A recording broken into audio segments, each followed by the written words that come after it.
The legal battle between human rights lawyer Dele Farotimi and Are Babalola continues with yet another court filing. This will make it the 5th, by the way. They filed one in Abuja, one in Oyo State, and 2 in Ekiti State. The 2 in Ekiti State are criminal in nature, while the other 2 are civil in nature. This 5th one is in Port Harcourt.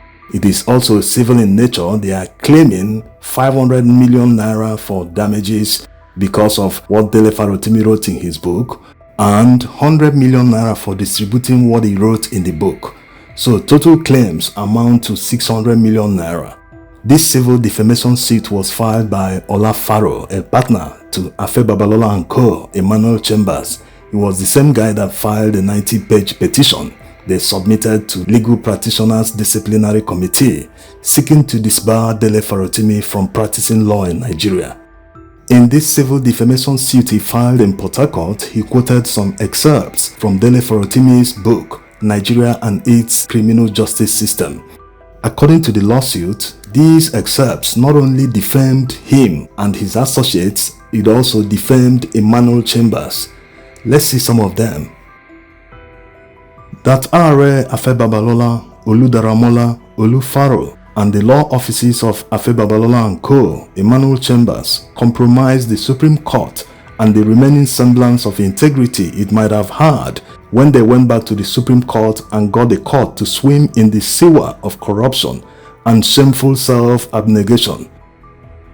But even as Atilade J played the contrition game, she was already part of the game plan being staged together by the Grandmaster of Judicial Corruption in Nigeria, Babalola.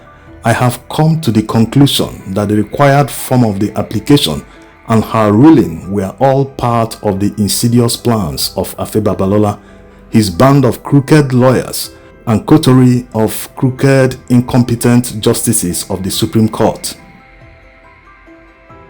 The battle to quash the warrant opened my eyes to the extent of the rot in the court system, and I came to the knowledge of the sickening realities of the systemic putrefaction.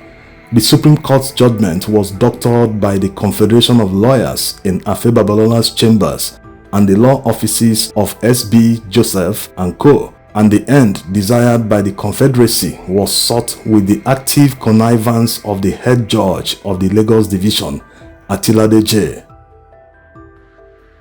We quickly realized that the law office of Babalola and Co., Emmanuel Chambers, had outsourced the judgment execution to another law office.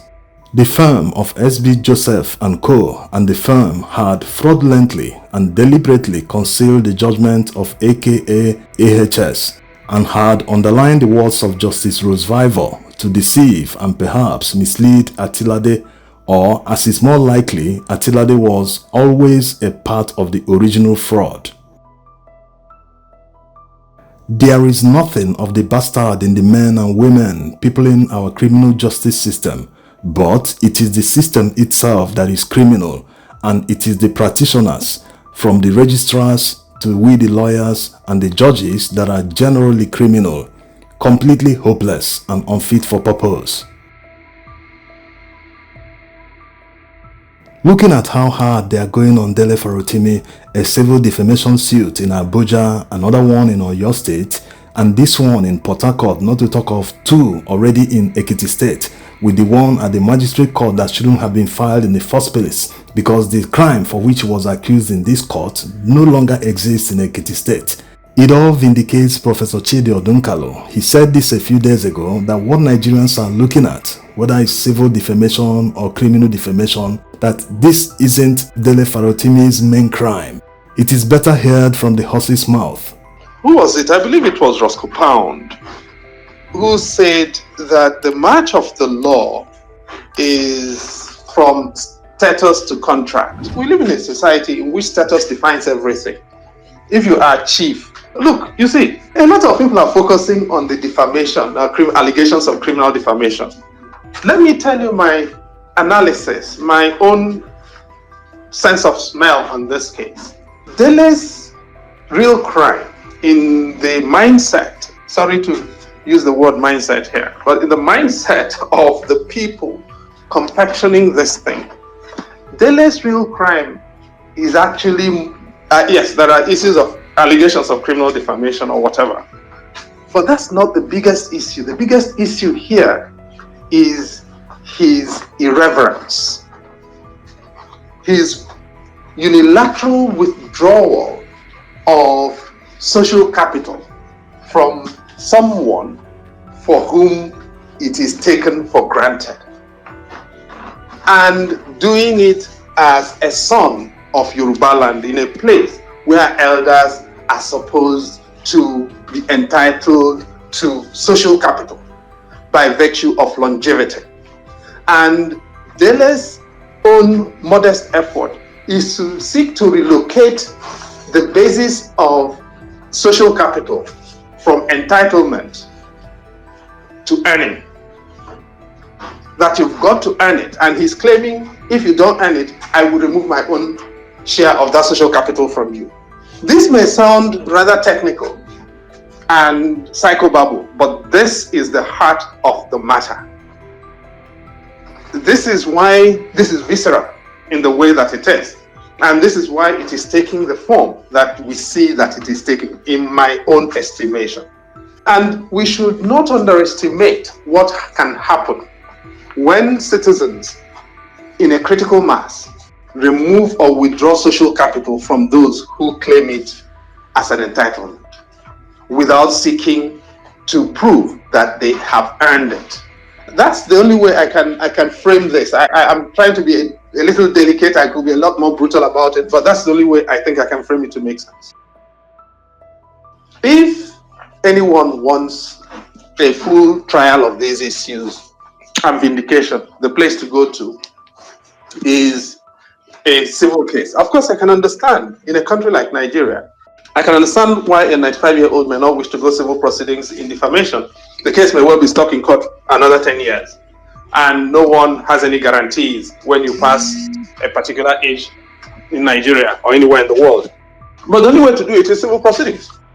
You cannot address this in criminal proceedings because there will be no opportunity to air these particular matters in the way that they should be aired and cleared up and addressed. But before people come up, I want to say one more thing, please. Several people, I think, a lot of people are feeling sorry for Dele. You know the way we do things in Nigeria. I'm not Dele's spokesperson, but I can say this for him and about him. Dele would not invite any of us to pity him. When you do some of this stuff we do, you make choices, and none of us goes into the risks we run without being acutely aware of our mortality and of our limitations. But there are bigger issues at stake. Okay? There are a heck of a lot bigger issues at stake. And the fact of the matter is the crisis of our judicial system and our legal processes will not be sorted out without some crisis.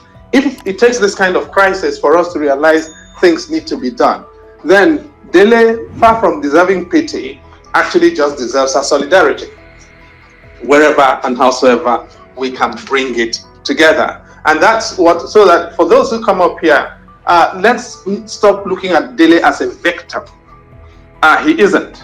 Dele has made a choice to advertise in a rather dramatic way the challenges that we must all confront as citizens if we're going to get justice in the country.